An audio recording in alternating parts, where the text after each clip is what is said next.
Assalamualaikum warahmatullahi wabarakatuh. Perkenalkan, nama saya Aslan Antemona dari Prodi Ekonomi Syariah kelas A semester 3. Baik, di sini saya akan menjelaskan tentang apa itu fungsi penawaran dan apa itu harga keseimbangan. Pertama, saya akan membaca tentang latar belakang dari materi yang saya akan jelaskan, yakni mekanisme pasar adalah setiap transaksi permintaan dan penawaran ditentukan oleh harga serta jumlah barang. Titik equilibrium akan terjadi pada mekanisme pasar jika harga barang-barang yang ditawarkan atau jumlah barang yang ditawarkan. Beberapa orang menganggap bahwa ilmu ekonomi dimulai dan diakhiri dengan hukum permintaan dan hukum penawaran. Tentu tidak, karena hukum yang dikenal dengan hukum penawaran dan permintaan memang merupakan bagian yang terpenting dalam pemahaman kita mengenai sistem pasar.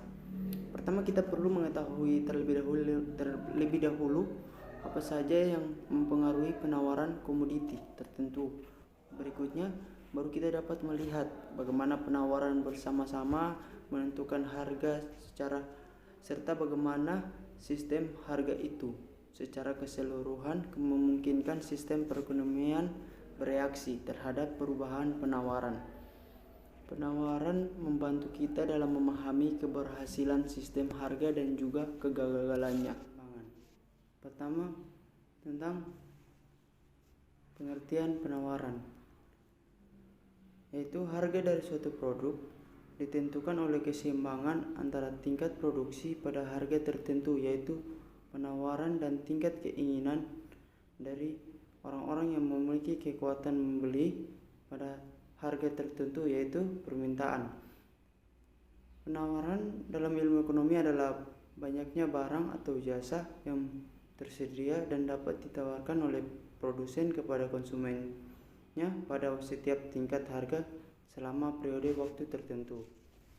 Baik, ini contohnya dari penawaran, yaitu apabila saya sebagai penjual, tentunya saya ingin mendapatkan keuntungan yang besar. Oleh karena itu, jika saya menjual jeruk saya dengan harga 4.500, jumlah jeruk yang ditawarkan sebanyak 50 kg. Apabila harganya 4.750, jumlah jeruk yang ditawarkan 60 kg. Akan tetapi jika harga jeruk setiap 1 kg 6.000 rupiah, tentu saya akan menjual lebih banyak jeruk lagi, atau saya akan menyetok lebih banyak jeruk lagi, yaitu 110 kg setiap harinya. Selanjutnya, kita masuk di hukum penawaran.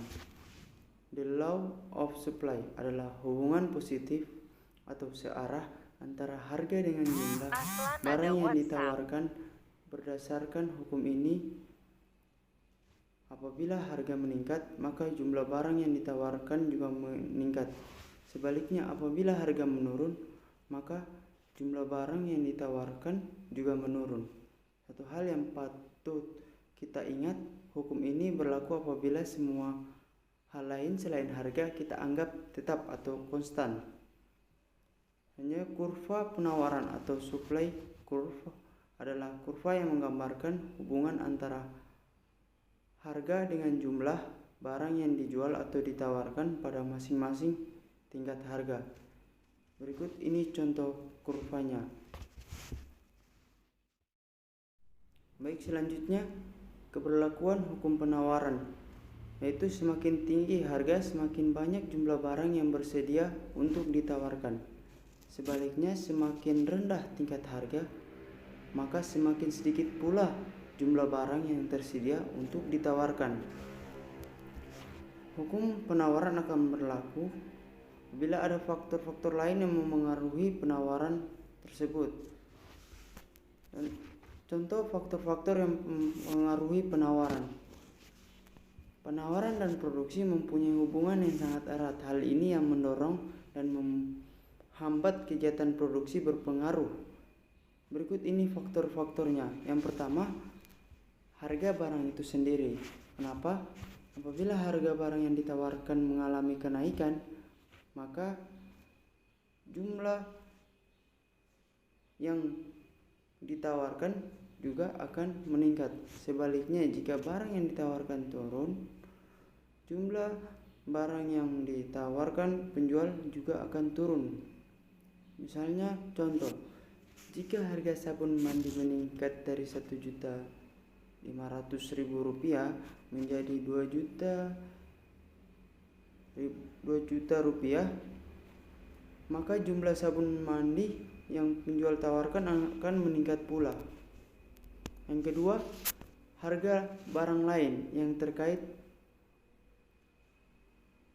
yaitu barang-barang substitusi dapat mempengaruhi penawaran suatu barang. Misalnya, dikarenakan kenaikan biaya produksi di luar negeri atau kenaikan tarif impor, yaitu dengan baju yang diimpor menjadi bertambah mahal harganya, sehingga konsumen baju yang lebih suka membeli baju buatan produk dalam negeri. Akhirnya permintaan terhadap baju produksi dalam negeri pun ikut meningkat.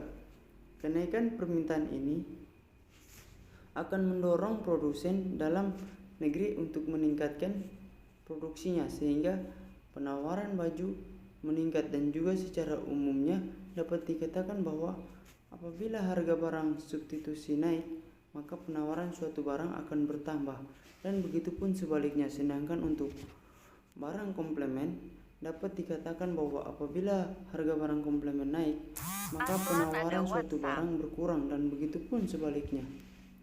Ketiga, harga faktor produksi. Kenaikan harga faktor produksi ini yaitu seperti tingkat upah yang tinggi, harga bahan baku meningkat, atau kenaikan tingkat bunga modal. Itu akan menyebabkan suatu perusahaan memproduksi outputnya lebih sedikit jumlah anggaran yang tetap. Kenaikan harga faktor produksi itu juga akan mengurangi laba perusahaan. Apabila tingkat laba suatu industri tidak menarik lagi, maka mereka akan pindah ke industri yang lain, dan hal ini akan menyebabkan berkurangnya penawaran suatu barang. Yang keempat yaitu biaya produksi.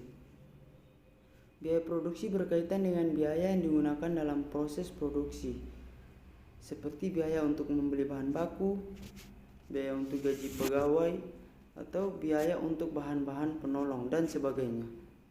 Apabila biaya-biaya produksi meningkat, maka tentu harga barang-barang yang diproduksi akan semakin tinggi. Akibatnya, produsen akan menawarkan barang produksinya dalam jumlah yang lebih sedikit. Hal ini disebabkan karena produsen tidak mau rugi.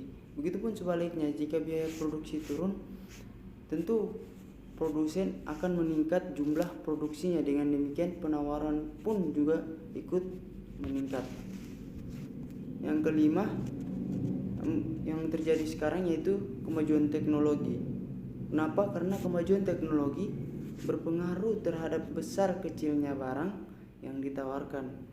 Adanya teknologi yang lebih modern akan memudahkan produsen dalam menghasilkan barang dan jasa. Selain itu, dengan menggunakan mesin-mesin modern atau teknologi, itu akan menurunkan biaya produksi dan akan memudahkan produsen untuk menjual barang dengan jumlah yang banyak.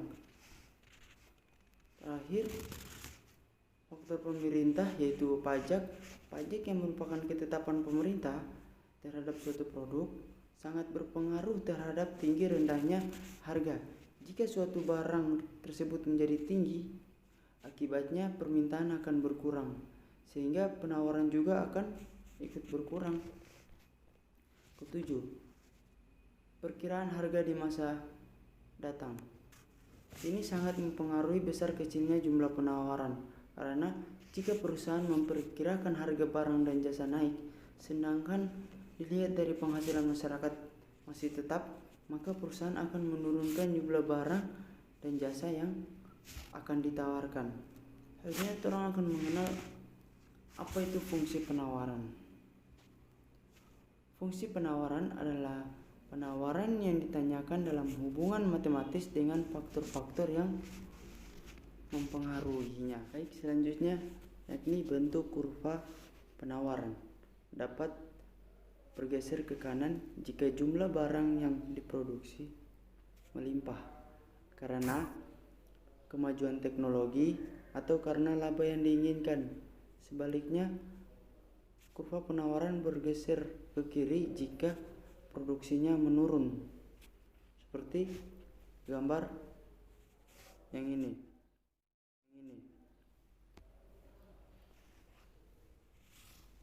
Di sini S0 adalah kurva penawaran awal sebelum terjadi penambahan produksi. S1 adalah kurva penawaran setelah terjadi penurunan produksi, sedangkan S2 merupakan kurva penawaran ketika terjadi peningkatan jumlah produksi. Maksudnya ada Q0 adalah jumlah penawaran sebelum terjadi perubahan jumlah produksi. Q1 yaitu jumlah barang yang ditawarkan setelah terjadi penurunan produksi, dan Q2 merupakan jumlah penawaran barang setelah terjadi peningkatan produksi.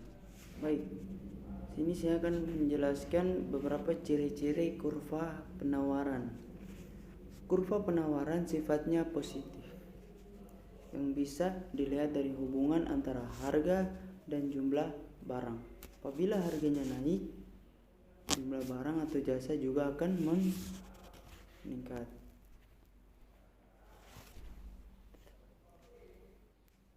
Berikut ciri-ciri kurva penawaran, yakni kurvanya berbentuk garis lurus. 2. Kurva penawaran bergerak dari kiri bawah ke kanan atas.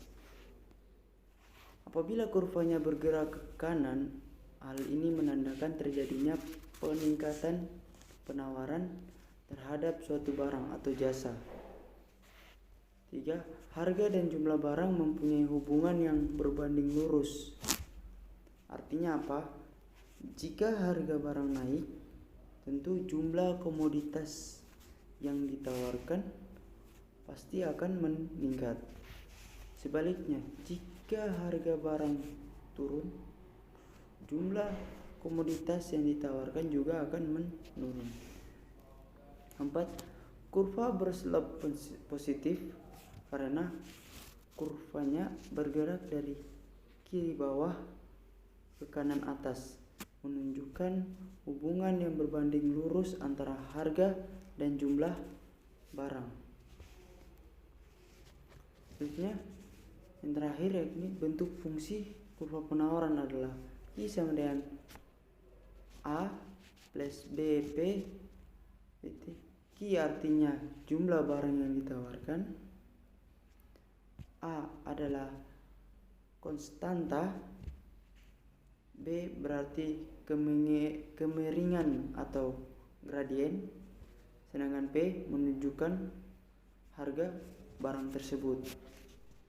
Baik, selanjutnya orang masuk di harga keseimbangan. Pertama, apa sih harga keseimbangan itu? Harga keseimbangan adalah harga di mana baik konsumen maupun produsen sama-sama tidak ingin menambah atau mengurangi jumlah yang dikonsumsi dan dijual, yakni permintaan sama dengan penawaran. Kedua, orang mengenal terbentuknya harga keseimbangan. Di sini pada dasarnya proses terbentuknya harga keseimbangan pasar itu terjadi karena adanya interaksi antara penjual yang melakukan penawaran dan pembeli yang melakukan permintaan. Singkatnya, bisa diartikan juga bahwa harga keseimbangan pasar adalah hasil tawar-menawar antara penjual dan pembeli atau antara produsen dan konsumen. Nah, berdasarkan proses terbentuknya harga keseimbangan tersebut, kita diketahui ada beberapa faktor yang mempengaruhi harga keseimbangan tersebut, yaitu pertama ada permintaan terhadap barang atau jasa bertambah, tetapi jumlah barang atau jasa terbatas. Kedua, tinggi rendahnya biaya produksi. Ketiga, pandangan akan masa depan dari produsen dan konsumen. Keempat, produsen mengetahui selera konsumen. Kelima, penawaran terhadap barang atau jasa, tetapi daya beli konsumen tetap atau berkurang walaupun penawaran terhadap barang itu bertambah. Ketiga, perubahan keseimbangan. Hal yang membuat perubahan keseimbangan yaitu ada dua, ada pergeseran kurva permintaan dan pergeseran kurva penawaran. Pergeseran kurva permintaan. Harga keseimbangan pasar akan mengalami perubahan karena adanya faktor-faktor yang mempengaruhi permintaan. Perubahan kurva permintaan tersebut dapat diuraikan sebagai berikut. Pergeseran kurva permintaan ke kanan berarti adanya kenaikan jumlah barang yang diminta atau yang ditawarkan. Jika penawaran tidak berubah, maka akan mengakibatkan kenaikan harga dan kenaikan jumlah barang yang terjual atau terbeli, begitupun sebaliknya. Kedua, pergeseran kurva penawaran. Pergeseran kurva penawaran ke kanan berarti terjadinya kenaikan jumlah barang yang ditawarkan. Jika permintaan tetap, maka harga akan mengalami penurunan. Begitu pun sebaliknya, pergeseran kurva ke kiri berarti terjadi penurunan jumlah penawaran barang, maka harga akan mengalami kenaikan yang sangat signifikan. Baik, selanjutnya saya akan memberikan kesimpulan, yakni penawaran atau supply dalam ilmu ekonomi adalah banyaknya barang atau jasa yang tersedia dan dapat ditawarkan oleh produsen kepada konsumen pada setiap tingkat harga selama periode waktu tertentu. Dan ada beberapa faktor yang mempengaruhinya, yaitu pertama ada harga barang itu sendiri, kedua ada harga barang pengganti, tiga ada biaya produksi, keempat ada kemajuan teknologi, kelima ada pajak atau peraturan pemerintah, keenam perkiraan harga di masa depan. Keberlakuan hukum penawaran, semakin tinggi harga, semakin banyak jumlah barang yang tersedia ditawarkan. Begitupun sebaliknya, semakin rendah tingkat harga, semakin sedikit pula jumlah barang yang tersedia untuk ditawarkan. Terbentuknya harga keseimbangan, pada dasarnya proses terbentuknya harga keseimbangan pasar itu terjadi karena adanya interaksi antara penjual yang melakukan penawaran dan pembeli yang melakukan permintaan. Harga keseimbangan pasar dapat mengalami pergeseran atau perubahan yang disebabkan oleh pergeseran dua kurva, yakni kurva permintaan dan kurva penawaran.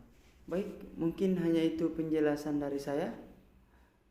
Untuk teman-teman yang ingin mengetahui cara mengerjakan atau soal-soal tentang harga keseimbangan maupun fungsi penawaran, teman-teman bisa mencari contoh-contoh soalnya di Google, itu banyak sekali dan ada begitu banyak cara untuk menyelesaikannya, ada rumus-rumusnya juga di situ.